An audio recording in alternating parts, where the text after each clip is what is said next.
ndiye akasikopinda kuti mubude vandombobuda daipa ndakataura nacho kipa yebedroom ndikati chirega nditese ndichitora bhedha uine wardrobe zvangu izvi zvacho ndibise bedroom kwake vaona ndaklina zvakose zvikati maklinirei ndakati ndafunga kuti ndikudosere mubedroom ako tidzokere mubedroom ako apaingova munenge makapfekera abe ndaikapina ndakapfeka naitisi hapana iri pano ngova yekusina kupfeka ndikati kuti kuda kupinda bedroom rani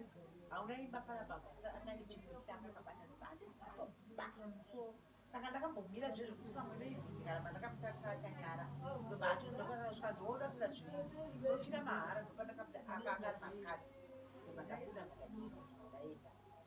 saka from that time ndokuzokudzokera mumba last month but one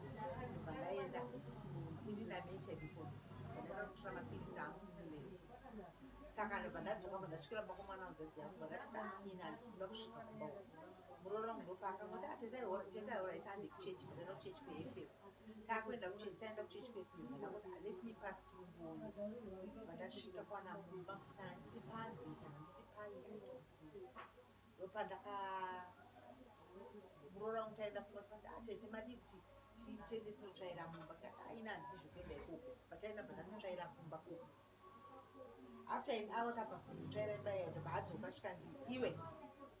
pavatsvaira mba meme havuna kuna bhodho ranga ripamusoro pekushitri bhodho rei antokuti iwe chikanzi marasa bhodho rangu ranga rine information yangu handakakudzai ndakachanisa foni yangu padidzizo pamayolanda vakaba line rangu vakachinja password yavo ndikati handina kumboona dhodho asi zvinhu zvese zvatatsvaira mba imomo taunganidza mabhusi chitei zvikanzi vatanga kutuka humurere vari mubvura reshiti chakadzaisemero ndobva aenda ndopa ndakabva ndangosara usiku wacho iwoyo ndakati kumurora rega nditese ndiende because akadzoka panapa something happened ende zveshuwo thank god ndakatora imwe other road isiri main road achisara hanzi akabva asara achisvika achinditsvaka pandishaya saka iye zvino chakundityisa ndekuti akarova mukoma wake akamukuvadza mapictures acho nditorinawo ukomo akamukuvadza vanogara vese rumba mukoma akati takabva tese mukoma akati mama tinouraiwa mana karendi takabva tese saka iye zvino izvi week ago ndakaudzwa ndakapfanya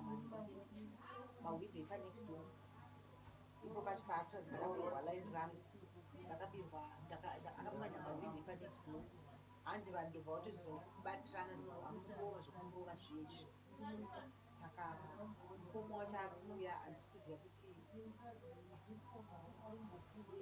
zvakafamba sei but vakuona tati akakuvanzwa saka ari kupi ndadamuti auye kumutaundi mashoko andingakopa kuvana vasina ana baba ndeyekuti it's not easy kuti munhu uite nhuu because dai ndakaibvisa nhumbu iyoyo ati ndakangofunga kuti ndouchengete mwana wangu saka kune vana vari kunzoko vasina ana baba give respect to your mothers like inini I tried my best kuendesa mwana wangu kuchikoro asi it seems like there is nothing I have done saka ndokoti mwana opindira pavana vakushungurudza madzimai avo kuna baba vemwana vamusiri kuona vanova mukutsvaka kuti vaonane nemwana wavari kushungurudza unoti kudii kuna mahamad kuna mahamad ndinotaura kuti like what you have said remember ndakamurota musi akanditi tendai just keep my pregnancy it's only time and distance one day I'll come back to you vangouya atori mwana wake because ndatamudzika it's not easy mukadzi mukuru tonogara mushamwari izvozvi papapa nemuno mudhoma tinorara muno kana tisina kuenda kumba imo munongoma makutogara togara mukushamwari yangu shamwari ndezvidzoshopeinoyi saka kana tese vane maorders akawanda tikanogapedza tongowanza munomutorara chokwadi mwanangu ndaita zvokuenda kumababa wakutsvaka mainotengesa miri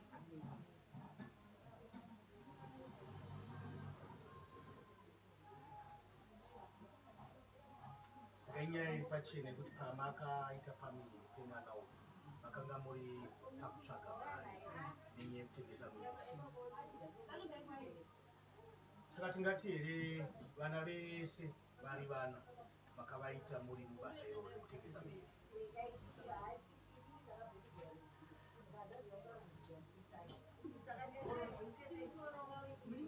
Saka kune vamwe vatatu ava